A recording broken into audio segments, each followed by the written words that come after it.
They call me Diesel, though that ain't the name my mother gave me. I've been riding with the Hells Angels for 23 years before I walked away from everything I thought I knew. Most people think they understand how the club works. Think Sonny Barger was the top dog calling all the shots. Hell, even most of the brothers believe that. But I'm here to tell you about the man behind the man. The shadow that controlled everything from drug routes to territorial wars. For over 2 decades, I was an enforcer, a sergeant at arms, someone who handled the dirty work when diplomacy failed. I spilled blood, broke bones, and kept secrets that could destroy lives. But the biggest secret of all was the one I didn't even know until it was almost too late. My story starts in 1987 when I was just 19 years old, working construction in Oakland and looking for something more than a paycheck and a hangover. The Angels had always fascinated me. The leather, the bikes, the brotherhood that seemed stronger than blood. When I finally got the balls to approach the clubhouse on Foothill Boulevard, I expected to be laughed out or beaten down. Instead, this massive dude named Tank looked me up and down and said, "Kid's got potential. Let's see if he can handle the life." That began 3 years of prospecting, proving myself through violence, loyalty tests, and countless nights sleeping on garage floors. By 1990, I had my full patch and thought I knew everything about being an angel. I was dead. Wrong. The first few years were exactly what you'd expect from outlaw biker life. We ran drugs, mostly methamphetamine and cocaine, through networks that stretched from Mexico to Canada. We collected debts for people who couldn't use conventional collection agencies. We provided muscle for legitimate businesses that needed problems solved quietly. The money was good, the respect was intoxicating, and the brotherhood felt real. I learned to fight with fists, knives, chains, and guns depending on what the situation required. My reputation grew within the club and on the streets. Other gangs knew my name, cops had my picture on their walls, and citizens crossed the street when they saw my colors. But even as I climbed the ranks, I started noticing things that didn't quite add up. The first red flag was how certain decisions got made. Sonny Barger was definitely a leader, a figurehead who commanded respect from everyone in the club. But sometimes orders would come down that seemed to contradict his known preferences or stated policies. When younger members questioned these directives, they were told to shut up and follow orders, that there were bigger pictures they couldn't see. The older members, the ones who'd been around since the 60s, had a way of looking at each other when these mysterious orders came down, like they were sharing a secret that couldn't be spoken aloud. I thought it was just club politics, internal power struggles between different factions. I had no idea I was seeing evidence of a puppet master who preferred to remain invisible. The drug business was more organized than most people realized, with supply chains and distribution networks that rivaled legitimate corporations. But what struck me as strange was how smoothly everything operated, how rarely we had serious conflicts with other criminal organizations, how law enforcement seemed to focus on certain operations while completely missing others. It was like someone was orchestrating events from above, ensuring that chaos never became too chaotic, that violence never escalated beyond manageable levels. When I asked Tank about it one night after a particularly successful run, he just smiled and said, "The less you know about some things, the longer you'll live, brother." That should have been enough warning, but I was young and curious and too stupid to leave well enough alone. My promotion to Sergeant at Arms in 1995 gave me access to information and meetings that had been off limits before. That's when I first heard references to someone called the businessman. Never a real name, never a face to go with the title, just occasional mentions in hushed conversations between the most senior members. The businessman wants this, or the businessman has concerns about that.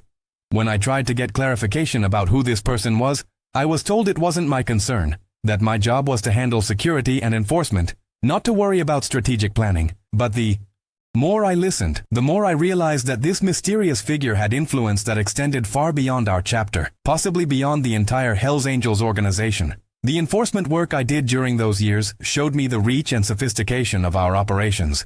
We weren't just local muscle anymore. We were part of an international network that moved products and services across continents. I traveled to meetings in Europe, South America, even Asia, representing the club in negotiations with people who definitely weren't bikers. Some of them were in suits and looked like corporate executives. Others were military types who carried themselves like special forces. Still others were academics who spoke multiple languages and seemed to understand global economics better than most government officials. The common thread was that they all treated our organization with a respect that seemed disproportionate to our actual capabilities, like they knew something about our backing that we didn't know ourselves. The violence that came with my position was brutal but strategic. I wasn't just beating up people who owed money or disrespected the club. I was eliminating specific individuals who posed threats to operations I barely understood, silencing people who had stumbled onto information that could disrupt carefully laid plans. The targets were chosen with surgical precision, and the timing was always perfect. Witnesses would be unavailable, law enforcement would be distracted by other cases, evidence would disappear or become inadmissible in court. It was like someone with access to law enforcement intelligence and judicial calendars was planning every move. The level of coordination required resources and connections that went far beyond what any biker club should have had access to. The psychological pressure of this lifestyle was enormous, but the club provided systems to help members cope. We had counselors, though they weren't called that, older members who specialized in helping brothers deal with PTSD, addiction, family problems, legal troubles. The support was comprehensive and effective, more so than what most veterans received from the government. There were safe houses for members who needed to disappear temporarily, legal funds that could hire the best attorneys money could buy, medical connections that could treat injuries without reporting requirements. The infrastructure was impressive, but it was also expensive. More expensive than our known revenue streams could support. Someone was subsidizing our operations, providing resources that allowed us to maintain this level of professional criminal activity. By the late 90s, I was one of the most trusted enforcers in the Northern California chapters, with a reputation that extended throughout the Angels network. But that trust came with exposure to information that made me increasingly uncomfortable. I learned about operations that had nothing to do with traditional biker activities, arms dealing that involved military-grade weapons, human trafficking that moved specialized personnel rather than typical sex trade victims, money laundering that involved banks in countries I couldn't even pronounce. The club was being used as a front for activities that were far more serious than drug dealing and bar fights. And somewhere above all of it was the businessman, making decisions that affected thousands of lives while remaining completely invisible to law enforcement and media attention. The first sign that things were changing came when several longtime members disappeared without explanation. Not killed in biker wars or arrested by cops, but gone like they'd never existed. Their bikes were found abandoned, their apartments cleaned out, their families told they'd relocated for business reasons and wouldn't be in contact for security purposes.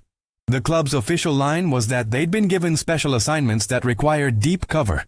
But the older members looked worried in ways I'd never seen before. Tank finally pulled me aside one night and told me that asking too many questions about the businessman was becoming dangerous. That curiosity about certain subjects could be fatal. That's when I realized I might already know too much to ever safely leave the organization. The meeting that changed everything happened in 2001 at a warehouse in Richmond that was supposedly owned by one of our front companies. I was providing security for what I thought would be a routine negotiation with some Mexican suppliers. Instead, I found myself in a room with people who clearly weren't criminals in any traditional sense. There were men in expensive suits who carried themselves like government officials, technical specialists who looked like they belonged in Silicon Valley, even what appeared to be military officers in civilian clothes. And in the center of it all was a man who never gave his name, but who everyone deferred to, with a respect that bordered on fear. He was maybe 60, well-groomed, spoke with an accent I couldn't place, and had the kind of presence that commanded attention without raising his voice. The discussion that followed shattered my understanding of what the Hells Angels really were. These people weren't negotiating drug deals or territorial agreements. They were talking about political destabilization, economic manipulation, social engineering on a massive scale. The club was just one piece of a much larger puzzle. A criminal organization that provided muscle and legitimacy for operations that served geopolitical interests I couldn't begin to comprehend. The man everyone deferred to spoke about governments like they were temporary inconveniences, about laws like they were suggestions that could be ignored with proper planning. He mentioned events that hadn't happened yet, but would occur with precise timing to serve larger strategic objectives. I realized I was witnessing the planning stages of operations that would affect entire nations. The role of biker clubs in this larger organization was both ingenious and terrifying. We provided a perfect cover for activities that would be impossible for government agencies to conduct directly. We had established criminal reputations that explained our access to illegal markets and violent capabilities. We operated across international borders with less scrutiny than official diplomatic or military personnel would face. Most importantly, we were expendable. If operations went wrong, if exposure became inevitable, the clubs could be sacrificed without compromising the larger network. We thought we were outlaws living by our own rules, but we were actually soldiers in someone else's army, fighting wars we didn't understand for objectives we'd never been told about. The man who seemed to be in charge of this meeting spoke directly to me at one point, though I hadn't said a word or drawn attention to myself. "You're wondering how you fit into all this," he said in that unplaceable accent. "You're realizing that everything you thought you knew was carefully constructed fiction. Good. That means you're intelligent enough to understand the real opportunities that come with true knowledge." He explained that there were levels within levels, that some members of every chapter were aware of the larger picture, while others remained useful but ignorant. Those who proved capable of handling broader responsibilities could advance to positions that came with significant rewards but also absolute loyalty requirements. Betrayal wasn't just punished, it was prevented through comprehensive surveillance and leverage that made defection literally impossible. The financial rewards offered for deeper involvement were staggering, but so were the implications of what I was learning. This wasn't just about crime for profit anymore. The network was involved in activities that could destabilize entire regions, manipulate elections, even influence military conflicts. The Hells Angels and similar organizations were being used as proxies for operations that official governments couldn't acknowledge. We were criminals, but we were also unwitting assets in intelligence operations that spanned decades and continents. The man offered me a position that would make me wealthy beyond anything I'd ever imagined, but it would also make me complicit in activities that went far beyond anything I'd signed up for when I first put on the patch. The decision to walk away wasn't immediate or easy. The lifestyle had been my entire adult life, the club was my family, and the money was better than anything I could make in the legitimate world. But the more I learned about the businessmen and the larger network, the more I realized that I was trapped in something that had no exit strategy. Members who tried to leave were either killed or disappeared so completely that their existence was erased from all records. Those who stayed were gradually drawn deeper into operations that would eventually leave them with blood on their hands that could never be washed clean. The club that had given me brotherhood and purpose was actually a sophisticated trap designed to recruit and control criminal assets for purposes I was only beginning to understand. The escape required 2 years of careful planning and incredible luck. I had to gradually distance myself from sensitive operations while maintaining the appearance of loyalty. I accumulated evidence about the larger network while being extremely careful not to trigger the surveillance systems that monitored all members. Most importantly, I had to identify clean exit routes that wouldn't lead to immediate retaliation. The process was terrifying because I knew that discovery would mean torture and death, but staying would mean becoming something I couldn't live with being. By 2003, I had gathered enough information to potentially expose the network while establishing the financial resources and false identities necessary to disappear completely. The night I finally walked away was the scariest and most liberating moment of my life. Living as a fugitive from an organization with virtually unlimited resources has been a nightmare that's lasted over 20 years now. They have connections in law enforcement, intelligence agencies, private security firms, even legitimate businesses that could be used to track someone trying to hide. Every job I've taken, every relationship I've attempted, every place I've lived has been temporary because staying anywhere too long increases the risk of discovery. The paranoia is constant and exhausting, but it's also kept me alive. I've seen what happens to people who cross this network, how they can make someone disappear without leaving any trace that they ever existed. The only reason I'm still breathing is that I've been very careful about who I trust and very smart about staying invisible. The decision to finally tell this story isn't because I think I'm safe now. I'll never be safe as long as the businessman and his network exist, but I've reached a point where the moral weight of staying silent is worse than the physical danger of speaking out. People need to know that organizations like the Hells Angels aren't just criminal gangs operating independently. They're part of a larger system that uses criminal networks to accomplish objectives that official governments can't pursue directly.